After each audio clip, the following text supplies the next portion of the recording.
So this is lucky number 13 for our VMUG events. And it's great that this is a Wednesday and not Friday for the 13th, because that would somehow be unlucky and a little bit spooky too. But it's not. It's our good luck 13th. And so I hope everyone is doing real well today. You're going to have a chance to let us know how you're feeling, because the topic tonight is, of course, a great tool that our speakers tonight have brought to us, a team health check tool that's been custom designed in Miro. My name is Jonathan White. I'm a management consultant from Calgary, Alberta, and I'm a Miro addict. I basically use the thing every day.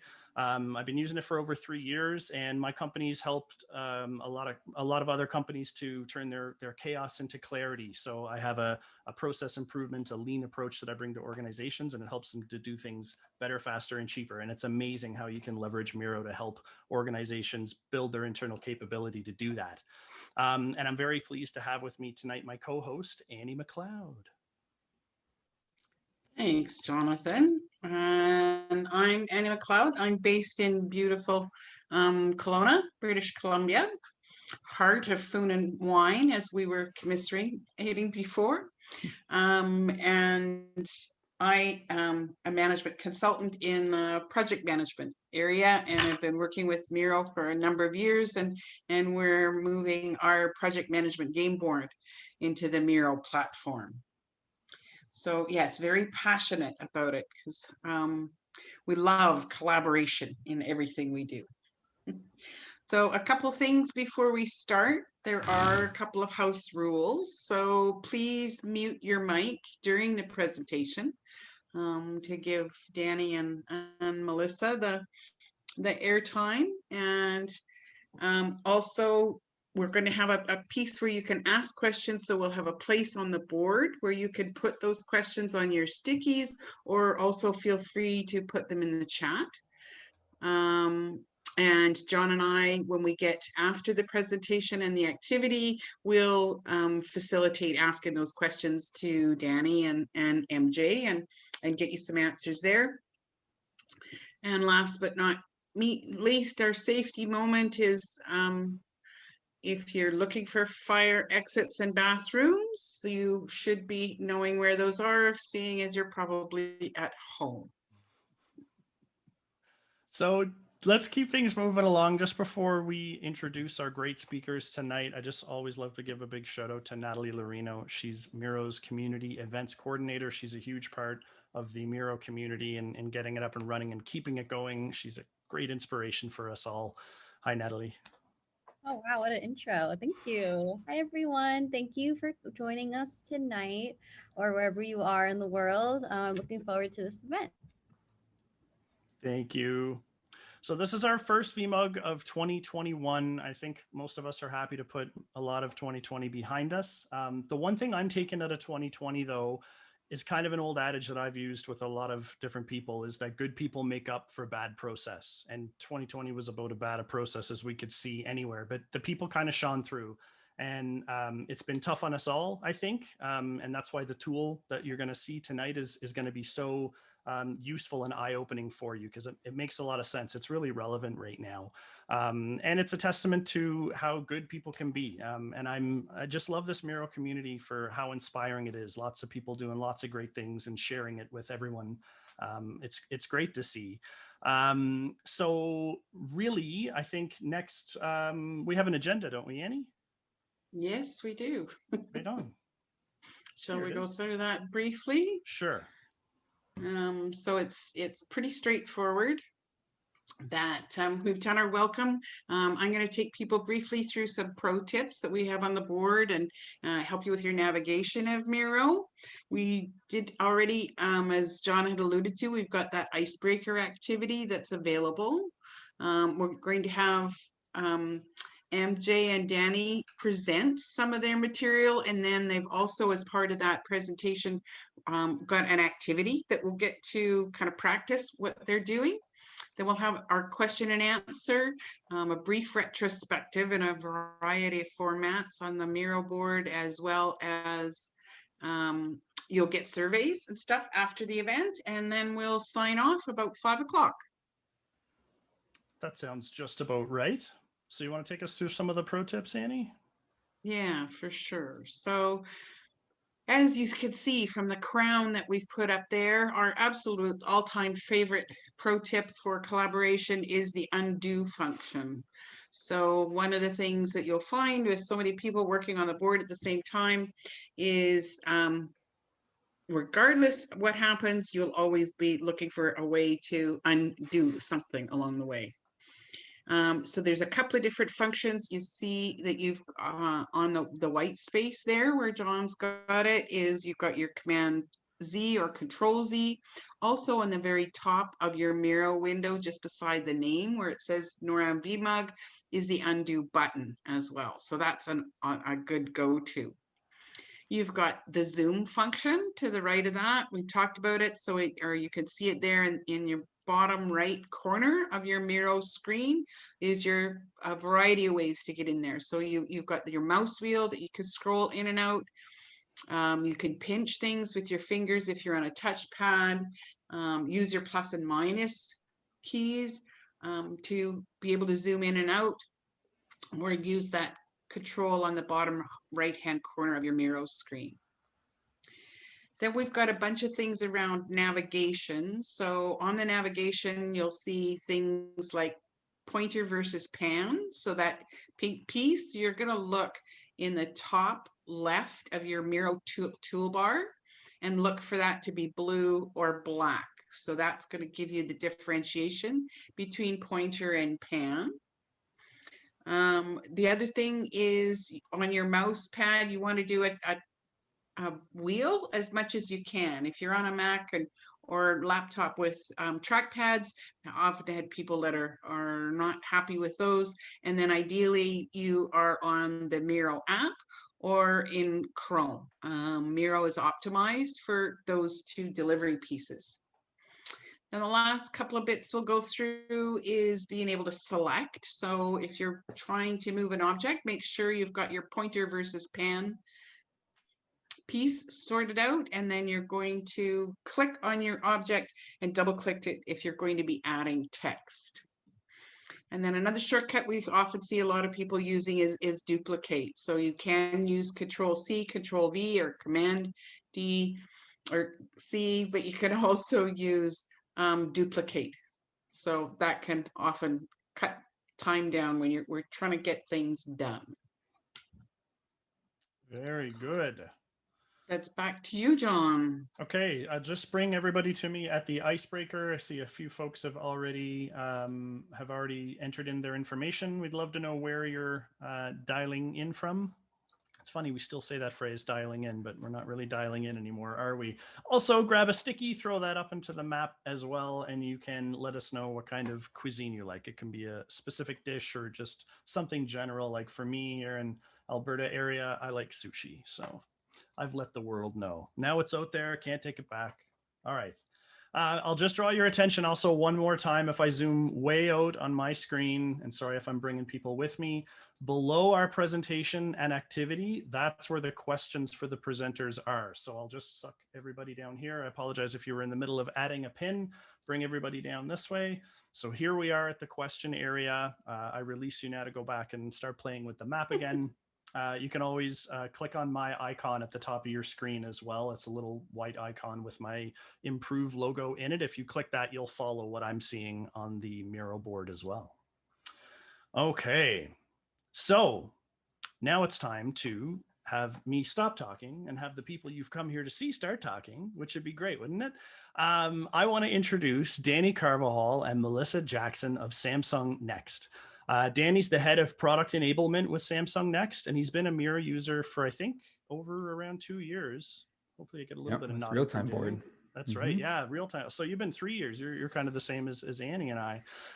He's a self-described energizing facilitator, and I can attest to that. He absolutely is. And he's a team coach. He has a really deep passion for optimizing team health to get the teams that he works with to deliver better products and services. It's pretty cool. And Melissa, or I hope I've earned the right to call her MJ, because I've heard Danny calling her that a little bit, and it sounds like super tight. I want to be a part of that. She is the global product manager as well as the diversity and inclusion co-chair at Samsung Next. She believes strongly in team dynamics, and she really feels that these are a key driver, a key driving force of productivity. And she has a pretty talented voice, as she can attest to with all of the musical and artsy and podcasting stuff that she's into, which is really awesome. So they've built this really great thing in Miro, and I'm going to turn it over to them right now. I'll stop sharing my screen, and Danny, you can take it on over. Awesome. Well, thank you so much, Jonathan and Annie. Really appreciate that introduction. And thank you for having us. We are really excited. Just want to confirm everybody's able to see my screen okay? All right. So Melissa and I are very excited to be here. As Jonathan mentioned, we come from Samsung Next. I am the head of product enablement there, where we support all of our product development teams in Samsung Next. I'll get to that in just a second, but I'll also let Melissa introduce herself as well. Hi everyone, Melissa Jackson here. You may call me MJ. I think this is an intimate session, so feel free to do so. I work right under and beside Danny in supporting our product teams as a program manager. And so today's tool that we're going to be running through today is something that we've used tactically, and we're really excited to walk through it with you. So. Awesome. And in case you couldn't tell, I am from Miami. That's where I am based, and MJ is out of Atlanta. So again, very excited to be here today. Before we quickly jump in, I did want to give a quick background on Samsung Next. We are a division of Samsung focused on transforming Samsung through software and services. We actually belong to the product team within Samsung Next. So we actually have an in-house team of fully cross-functional product design, engineering, and go-to-market teams that are working to build new products from scratch and align those to different Samsung businesses. So really exciting stuff that MJ and I get to do. And as part of that, we support all of our development teams. And so I think a lot of people will generally ask me, what is product enablement? It's not, pretty common. It's not sales, it's not marketing, it's not product management or even engineering or design. So, quite simply, the mission of our team is to enable the success of Samsung Next product teams. It is intentionally broad because it allows us to sort of bring and flex all of the different muscles and tools that we have in our toolkit based on the needs of the teams. And we also have a variety of products in our pipeline at various stages of development. So we obviously have a team that's just starting out in their concepting phase is going to need something very different from a team that might be going to launch a new product into market. So with that, we have for really three key pillars. I think in some traditional organizations, you might have referred to us as a PMO. We call ourselves product enablement, but we offer program and project management in our organization. We also offer some agile coaching inside of our teams, as well as some portfolio operations. So those are really the three key areas that we focus. And really, this is all built on a strong foundation of organizational culture and team health. And we believe that a strong and healthy team actually makes these other pillars that much easier and enables our mission as well. And so we actually do spend a lot of our time and energy, both directly and indirectly, on this sort of foundational layer of organizational culture and team health. And we'll talk about here today some of the ways that we do that. But I think it's first important for us to address sort of the why team health, like why does team health even matter? For us, we fundamentally believe that healthy teams build better products. I think for us, because we are a product organization, this makes sense. I think no matter whether you're in a product development environment or if you're in a consulting firm or if you're in a marketing firm, I think whatever industry you are in, I think this can really apply and hopefully resonate. I think you easily just swap out this word products for results, outcomes, insert your word there for whatever the output or outcome of your team's work is. We just believe that healthy teams do better at that. They yield better results. And conversely, unhealthy teams dread work, and typically you see that reflected in the final product. And so this is the reason why we measure it. If we look back at kind of ways and techniques that you can measure team health, obviously there are employee surveys. I think a lot of us are very familiar with this tool and technique. A lot of HR organizations will sort of take the lead on this. And these have come a long way. I think there's been some improvements on making these as engaging and as exciting as an employee survey can be to take. But they can help to sort of gauge and get a pulse on the organization and the health there. One of the things that I stumbled upon back in 2014, actually, the tremendous team of Agile coaches over at Spotify, who is, some of you who are in kind of an Agile space are probably familiar with their work. They put out a lot of the stuff around tribes and squads and kind of as an organizing framework and culture really around how our Agile teams form. They put out this concept around a squad health check. And this is what we're going to sort of talk a little bit about in more detail later. But at a high level, the squad health check was really meant to be an in-person small team event that really you have red, yellow, and green traffic light cards that everybody in the team has. This is actually a team that I ran this with in Serbia, holding up their cards very excitedly. And you run through a variety of areas and you ask the team, how do you think we're doing at this moment in time? And so it's a very visual, it's a very interactive exercise that sort of serves as well as a bit of a team building exercise and event as well for the group to kind of come together and retrospect on themselves. One of the things that we noticed after I ran this, this is before my time at Samsung Next and even before my time at my previous company as well, is that this actually lacked intentional sort of improvement planning structure.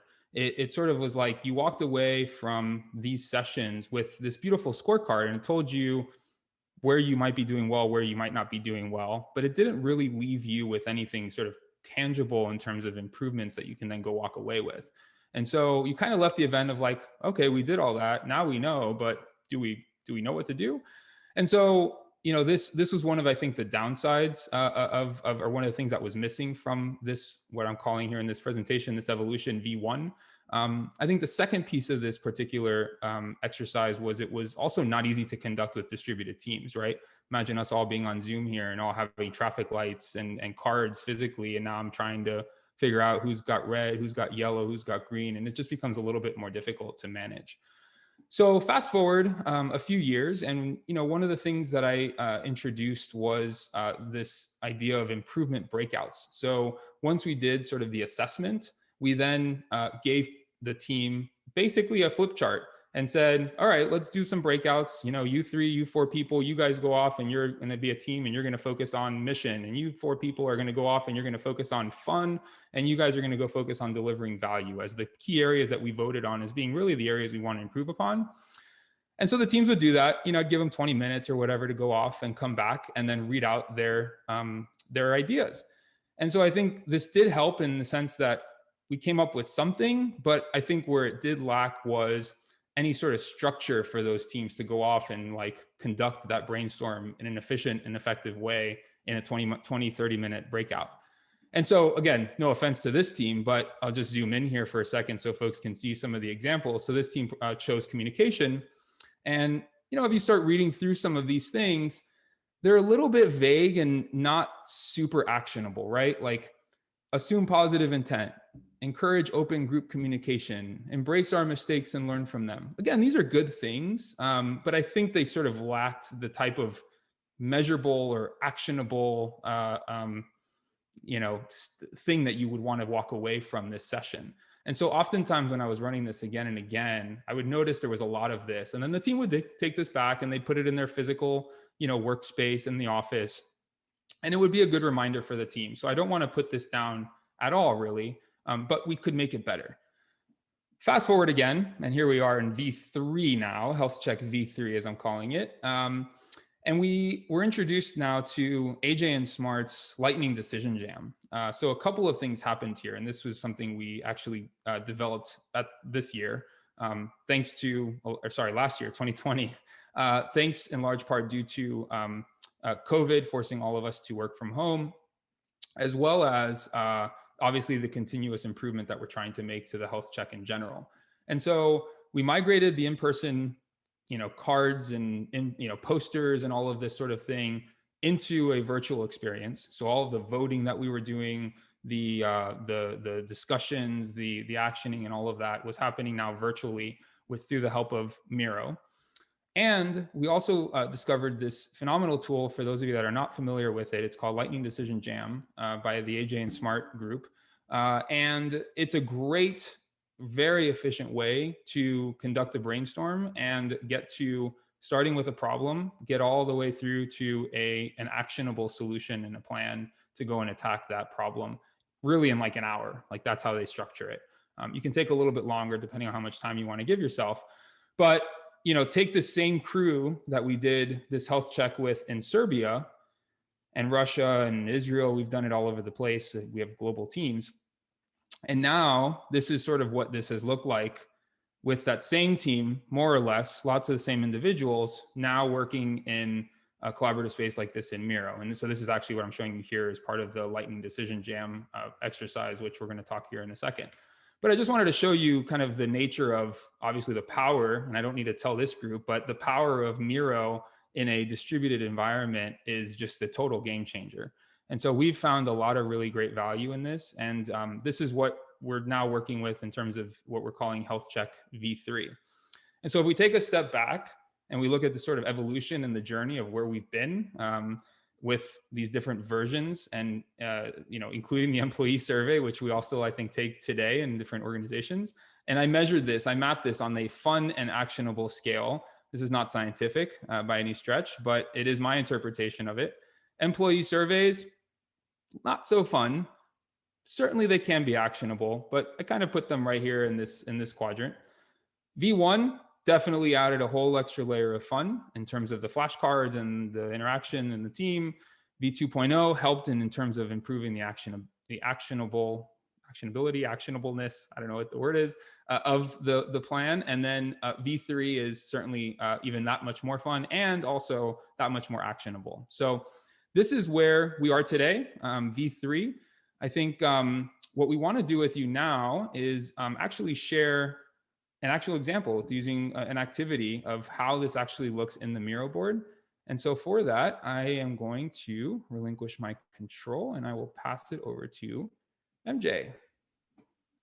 Awesome. Thank you for that setup, Danny. So what I'm going to do is just kind of tactically show you how we run this health check at Samsung Next, and hopefully you'll be able to run it at your organization as well. So again, the health check is an intimate way for you to take an honest look at how your team is performing. Keep in mind it was birthed out of an engineering team, but can be used for any cross-functional team, and it can be used for any non-technical team alike. So not sure how many folks here represent non-technical kind of backgrounds, but this is very adaptable either way.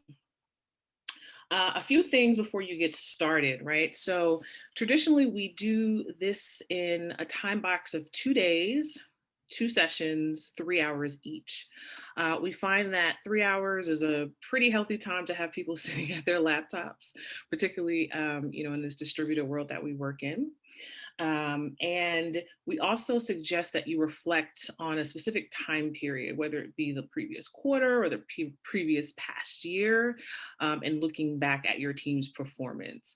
You can choose to do any variety of time periods, but we suggest that it gives you like a healthy set of things to monitor. To kick it off, you really want to just make sure that you have a shared understanding of like why we're here, right?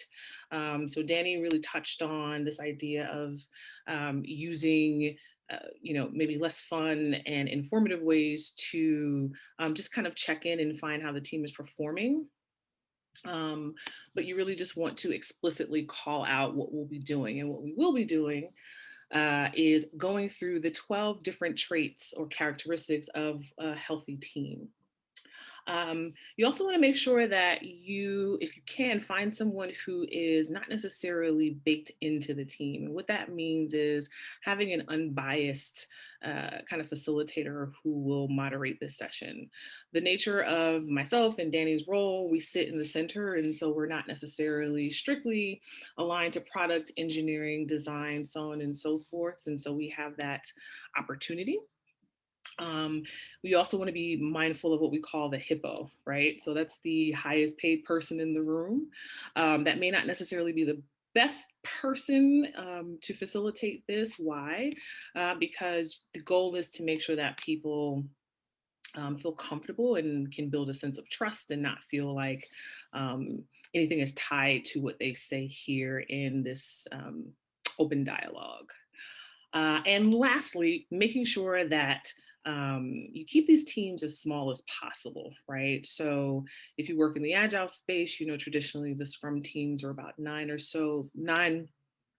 less people. We've done this with upwards of about 30, and it can become a little challenging. So if at all possible, if you can really just consider how you're defining team and making sure that it's as intimate as possible. Otherwise, you'll just have to adjust some of those time boxes. So day one, again, you'll walk through why we're here. We usually kick it off with a nice icebreaker. And then again, there are 12 different domains, and those domains are, we started to think about them in like 4 different buckets, right? So, you have your strategy and mission domains here, right? Does a team feel like they're aligned? They're all chasing the same goal. There's a clear understanding that we're delivering value, right? Those are pretty standard. The second set relates to quality and delivery, right? So again, remember this was born out of an engineering practice. And so things like health of a code base may not necessarily be as applicable to your organization, but you can feel free to adjust and customize this as needed. Other things like speed and teamwork should be adaptable across non-technical teams as well. Communication, that's a big one, right? Not only how your team is communicating internally, but thinking about what type of support that they receive from external stakeholders, right? And again, this can often be a sensitive topic if there is a source of tension there when we're thinking about, hey, do our senior stakeholders support us in the way that we need? And then lastly, culture, right? How your team works. We're going to walk through 2 culture qualities, right? So fun and learning. I am going to walk through fun, and then hopefully at the very end of this, we'll give you an opportunity to jump in the board and talk about what you've been learning this hour. Awesome. Okay, so how you'll start off. So for each one of these qualities, you'll read off what the expectation or what the ideal state is. And in this case, if we're thinking about how your team is adapting and like how engaged they are as a team, you want to think about we don't have team outings anymore, right? But like how lively are the Slack conversations or, Zoom calls? You'll time box this first question and asking, where do we feel like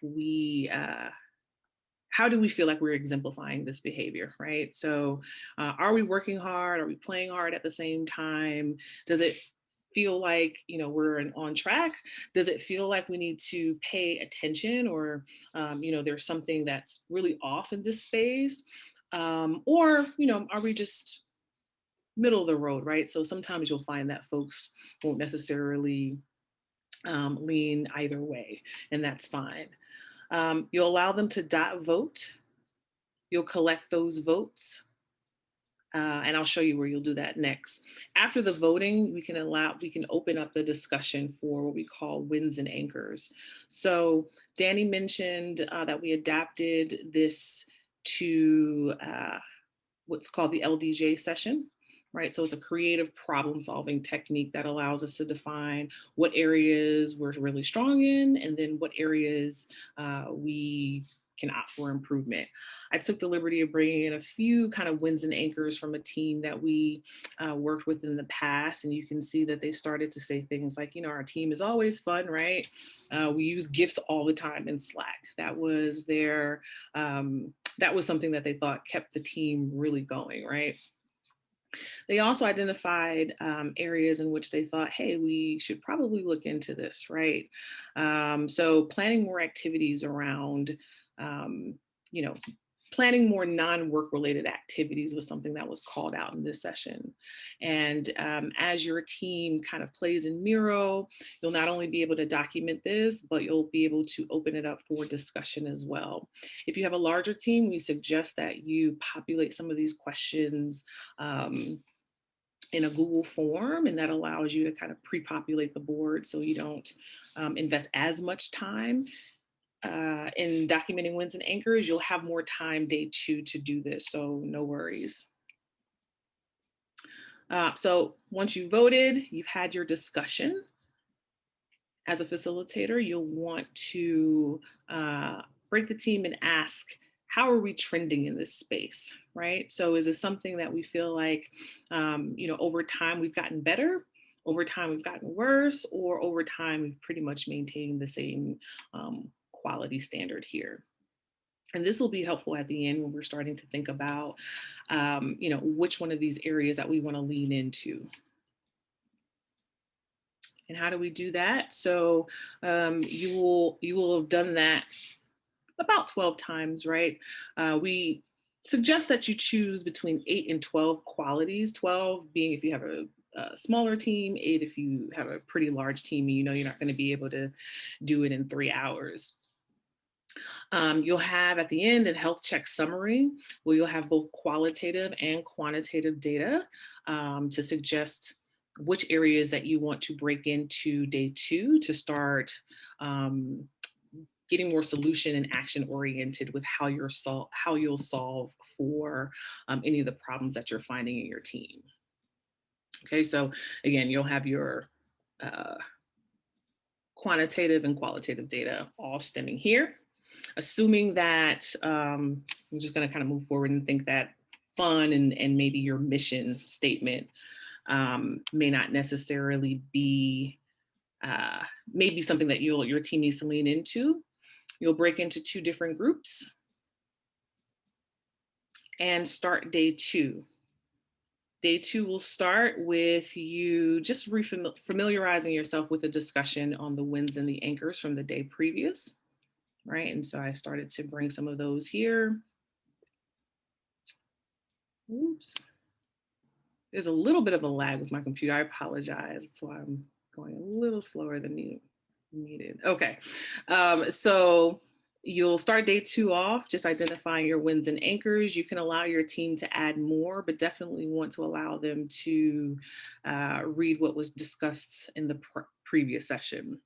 Once you do that, you'll give the team a few minutes to start to dot vote. Danny coined a term, not sure if he coined it, but he definitely uses it a lot, called dotmocracy.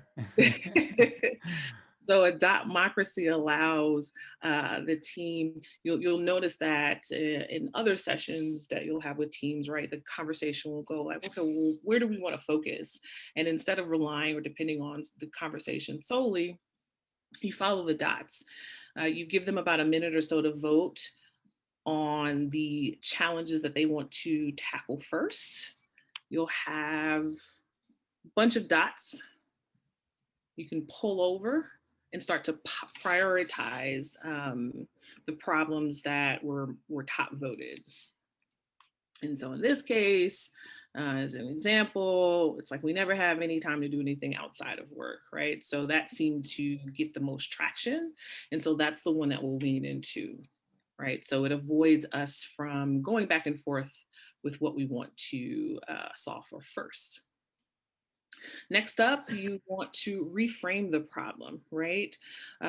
So keep in mind, day 2, you would have opened it up talking a lot about like what the problems, what the challenges are, and you don't want the team to get stuck in that space. You want to start to reframe problems into solutions, and you do that by defining how might we statements. So this is another design thinking technique that allows a team to move from, hey, this is a problem, to, hey, we need to find actionable things to do to solve this problem. And so in this case, we said, how might we create opportunities for distributed teams to build relationships outside of work activities?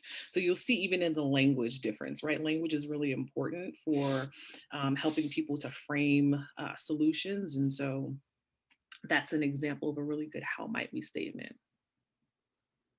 Next, you'll bring those statements over and you will allow each one of your team members in this first group to just start to riff and ideate on how they can solve this particular problem.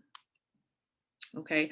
Now, one piece of advice that I always tell teams is don't get stuck on having the right solution, the best solution, or even a good solution. What's really important is to get yourself in the space of thinking about what are all the things that we could potentially do. When we start to bring this to the main space and have everyone review them, we'll flush out the good versus, not so good ideas. But particularly for teammates who may be less senior, individual contributors, or just be shy, this is a really helpful kind of tool to allow them to make sure that they're giving you something, right? And I always tell teams to try for 10. Some teams, some folks will, riff and give you 20 different ideas. Others may not. 10 feels like a very healthy number. And again, we'll move into that democracy. There we go. So similar to how we started to prioritize problems and we started to identify the problems, we're moving all the solutions into the main stage, starting to organize them by affinities, right? So you'll start to see themes as you and your team start to read through it. And again, you're going to vote on ideas that feel like they may have the most traction within the organization. You'll bring those over to your next slide. And assuming you have maybe your top 3 or 4 solutions, what you want to do is decide on which one you'll want to execute on, right? That's when you'll start to negotiate on this scale of impact versus effort, right? So the goal or the ideal situation is to focus on the solution that has the most amount of impact, but doesn't require as much effort or development time from your team. Starting off by keeping your sticky in the middle. Ask, hey, what level of effort do we think this will take? And you can play around with these. Nothing is written in stone. You will find that as you evolve this conversation, your team may negotiate and start to move things as they compare and do a relative estimate to other solutions. And that's great. That's what we want to see. And the second thing you want to do is, again, move your stickies across this horizon here to think about impact. Ideally, you'll have 1, maybe 2 solutions in the low effort, high impact scale. And you'll bring the top rated one to your action board. So by this time, you have identified, the problem. You've reframed the problem and created a how might we statement. You started to prioritize solutions, and you settled on one solution that the team can all agree will take the least amount of effort, greatest impact to solve that problem. And here is where you get really tactical and you say, hey, well, we said we wanted to build opportunities for our team to have, more non-work activities. How are we actually going to do that? And this board gives us like up to 5 actionable steps. Sometimes it won't take that many, sometimes it will. But the goal is to itemize and outline what happens next. You'll do that. You'll make sure to assign an action owner to each one, right? So making sure that someone is accountable. You can also identify an accountability partner as well. We find that becomes helpful, and it just drives home this sense of collaboration and teamwork as well. And then lastly, but super important, making sure that you assign a due date. So bigger than just ensuring that there's someone who owns this piece of the work, you want to make sure that the by when is checked off. And this is where you land. I can add one more thing on that one, MJ. One other thing that we added here as well, and going through these a few times, is we found it helpful to add an accountability partner. So somebody in the group who maybe is not actually assigned to any of the actions, said, you, Jonathan, you're going to hold the rest of us accountable to meeting these things and to these tasks and to the dates. It just was an extra kind of layer of enforcement on the team. Yep, absolutely. And so by the end of day 2, both groups, so again, we've done this for, the top 2 qualities that we want to optimize in our team, should have the initial problem, the reframe problem statement, and the solution, along with the most immediate next step. Once we've completed these 2 days, what we usually do is bring the team back together on day 3 to have maybe like a 1-hour readout that allows both teams to share what they came up with. This is also a good way for both teams to kind of compare and contrast whether or not they feel like, how adoptable the solution is. Usually teams, I haven't had a team yet that's rejected a solution. So fingers crossed, maybe the next time I'll be able to give you guys some feedback there. But what the value that these 2 days provides, and the kind of like linear thought process and like how we got from problem to action, typically really works well to help the team feel energized and empowered, and they feel a sense of community that they've been able to solve problems on their own and come up with an actionable solution.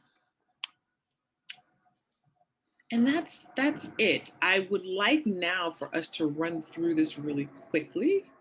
Do we have time? If we pick a couple of segments maybe for folks to try out. Okay. That could probably work. I'll just check and see what we have for questions right now. Not a ton. Yeah, you got a bit of time. Okay. Perfect. So if everyone could hop into the Miro board, we're going to try this out as if I'm the facilitator and this is the VMUG team. And we want to talk about learning, right? So this group is actively challenged to try new things, learn new things, and try new relevant skills. We're encouraged to take time away to learn. I'm not reading this. We're encouraged to take learning time to stay up to speed on the latest changes and trends related to our expertise. So I'm going to time box this. I don't have that option here. So we're going to assume that the time box is running at the bottom. You guys can start to vote. Thank you so much. I'll start a 1-minute timer. Okay. We'll put people's feet to the fire on this one. So this would be the opportunity for you guys to reflect on, this is what, VMUG 13? That's right. How much you've learned. And we won't take any offense if... Maybe a little. Try to be nice. Of course, all of you are going to say, like, this is the best opportunity for us to learn. Stickies and dots. Perfect.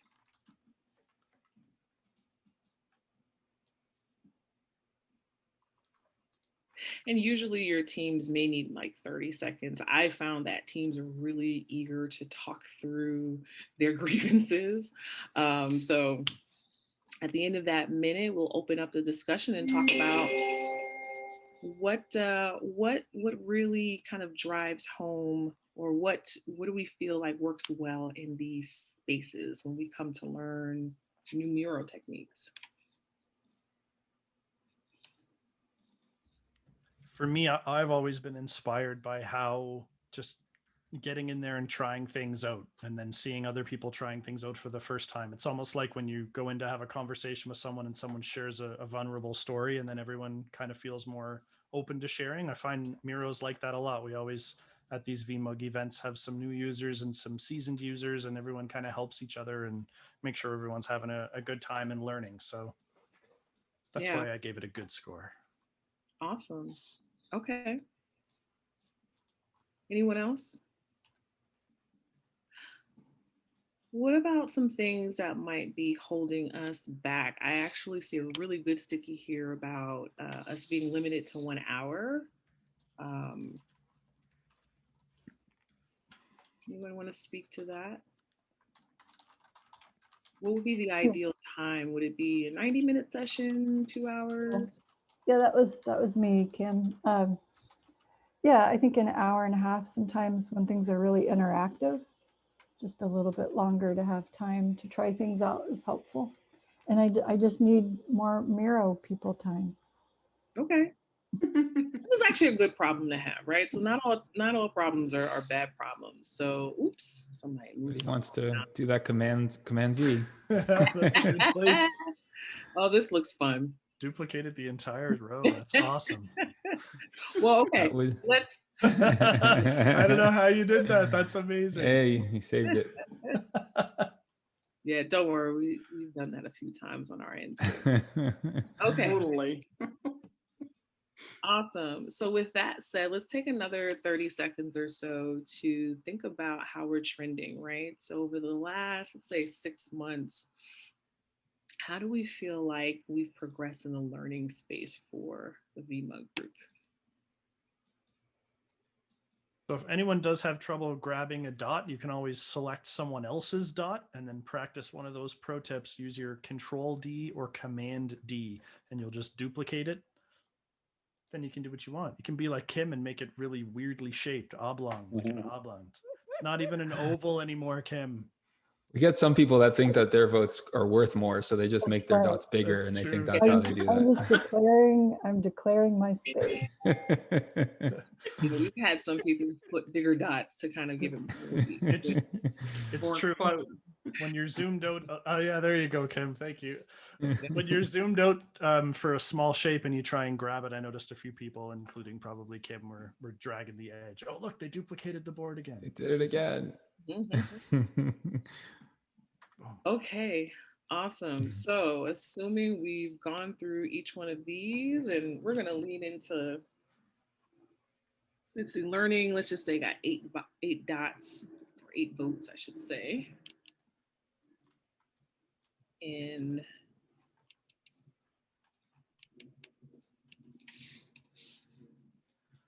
we're doing super well. We've got 1, may need some attention, and we didn't get any. Hey, this sucks, which is a good indicator. Cool, awesome. While MJ's typing that in, the other thing I want to add when you're talking about the colors, I think we may have glossed over this at the beginning, but it's important to also remind the teams sort of the definitions. And I think we have a slide on this at the very front, MJ, on what green, yellow, and red indicate. I think there's like a one-liner in the actual exercise itself, but even before that, I think earlier back, MJ, yeah, there it is. This is where this is important to reiterate to the teams that, look, just because you score red doesn't mean like we're a failure as a team. Doesn't mean that like you're calling anything out. You're just really pointing to the fact that, hey, we need some attention over here. Something's maybe broken. Something needs some love. So I think it's important to just make sure you reiterate that. Also, I think we mentioned that yellow, at some point in the exercise, you'll notice that people just gravitate towards yellow because it's almost like a safe space. It's like not yellow, or it's not green and it's not red.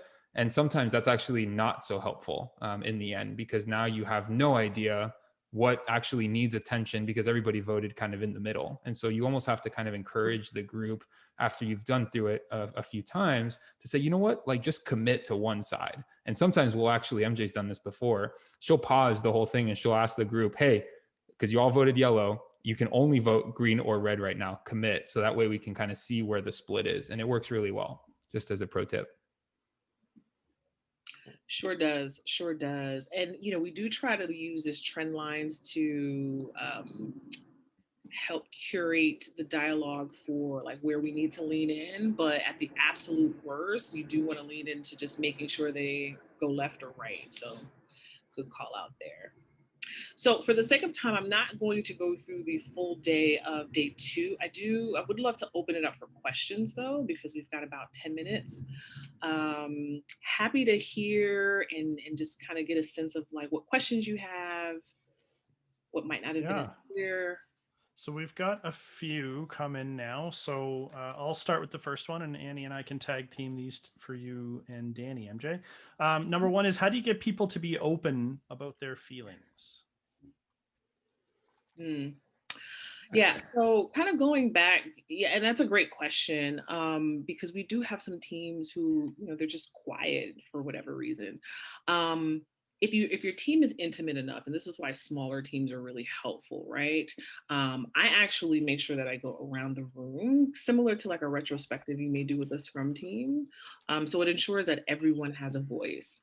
And another flavor of this, we actually have a mic that gets passed around, like a virtual mic that gets passed around that our colleague Marina added to the board. It's a really great way to ensure that everyone gets heard.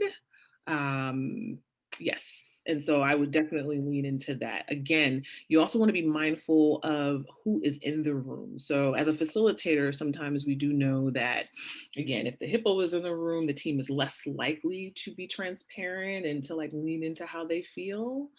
And so we want to be mindful of that. The icebreaker, which we didn't necessarily get to do at the very beginning of this, but ideally you'll have one too that allows people to open up. And so if your team is a little bit more reserved, you may want to have an icebreaker that allows them to kind of open and blossom at the top of this.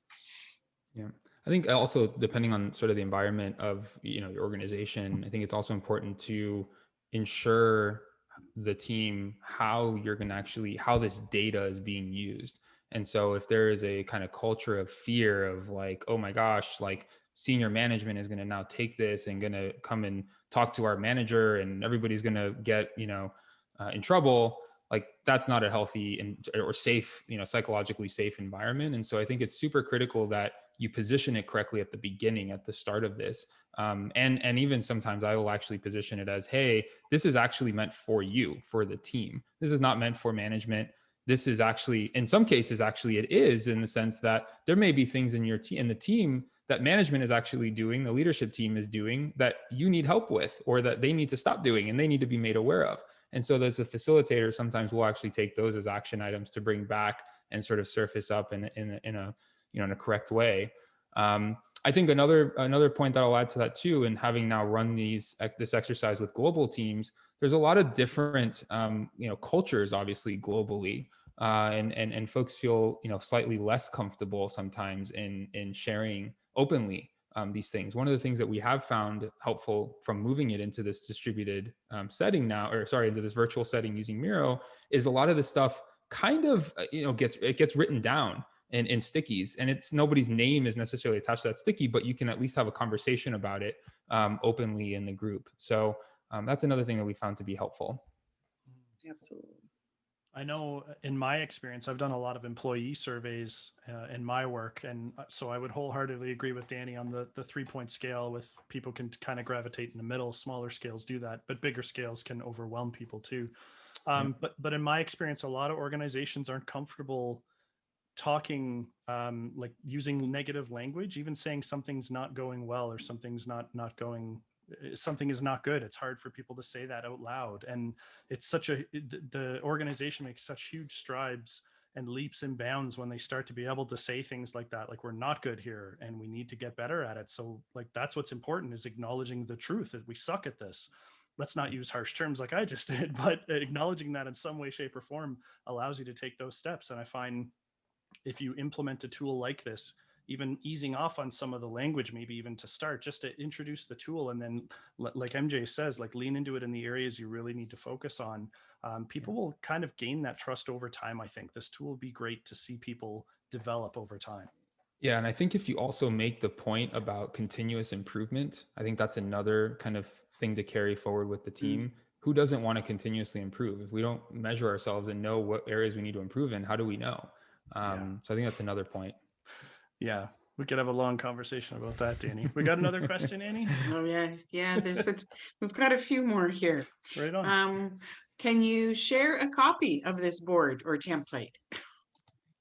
Yes. Yeah, absolutely. I think that was the intention. And then I can also share the preliminary survey that gets sent out in the event that you want to send this to a larger team. So yeah, absolutely. Is this going to be on the Miroverse?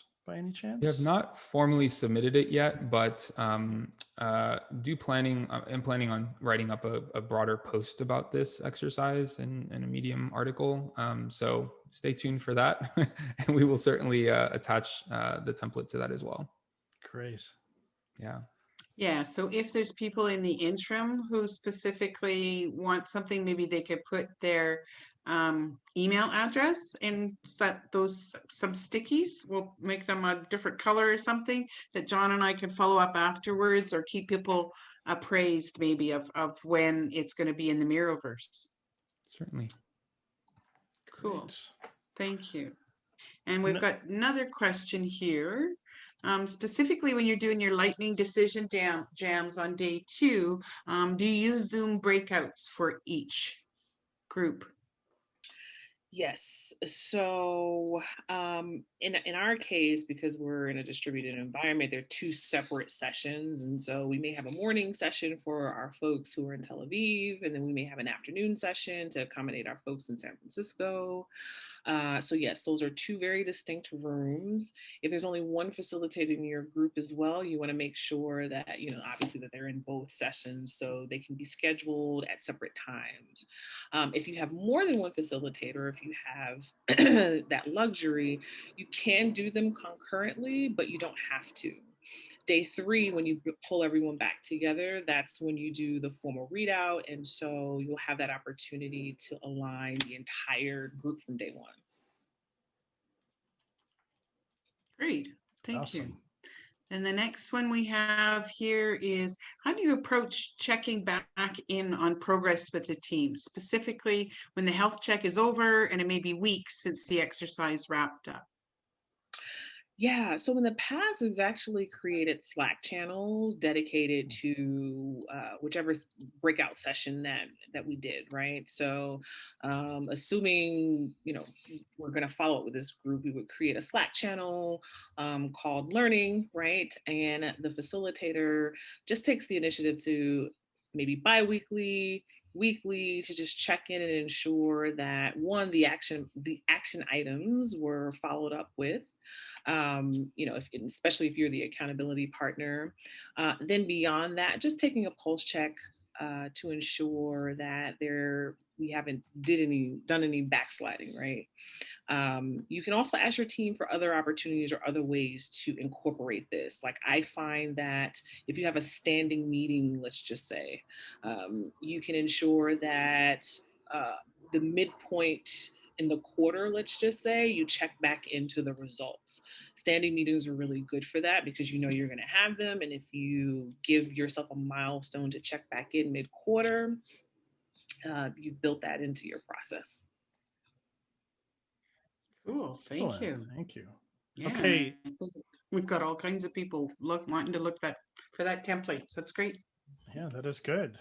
So we are all orange across the questions. Is that right? Yep. Did we do this approaching check back on teams? Yes, Yep, that's what we that's what just it is. talked about. Right on. Yeah. Okay, I was here for that. I totally know. Okay, folks, we'll wind her down for tonight. So we would love to get some feedback from you. Below this questions area on the Miro board, there's a little retrospective space where you can tell us what went well, what we could have done better, what you'd like to see next. We always love to have great topics on here for people to chat about. This was an absolutely fascinating one. And just below that is a couple of key links for your Miro experience. There's the community.miro.com. There is the event site, which is maybe one of the ways you found this event, or maybe it was through LinkedIn because we're promoting on there quite a bit now. That's events.miro.com. And of course, find every amazing templates in the Miroverse at miro.com/Miroverse. There's just added a new batch once the new year hit, and it's phenomenal. It's blowing my mind. There's so much stuff coming up there. It's ridiculous. So check that out. If you can't find something to inspire you there, then you got a big job in front of you to get inspired. I want to thank MJ and Danny so much for taking the time to give us this talk and share this wonderful tool. This really can be a huge benefit for teams. I can see just the uses going beyond belief. Like, what a great way to keep a pulse on your team and make sure that everyone's got an opportunity to speak up when something's not going right. We should all be so lucky to work in a workspace that has that. So thank you so much for your time, Danny and MJ, and thank you to all you wonderful people for showing up tonight. These events are always a blast. We always have a super great time, and we hope to see you at the next one. Some bright smiling faces. I see familiar faces. I see new faces. We love it. We love users of all kind here, brand new all the way up to super experienced. So thanks so much for coming out, and enjoy the rest of your day, night, and wherever else you are in the world.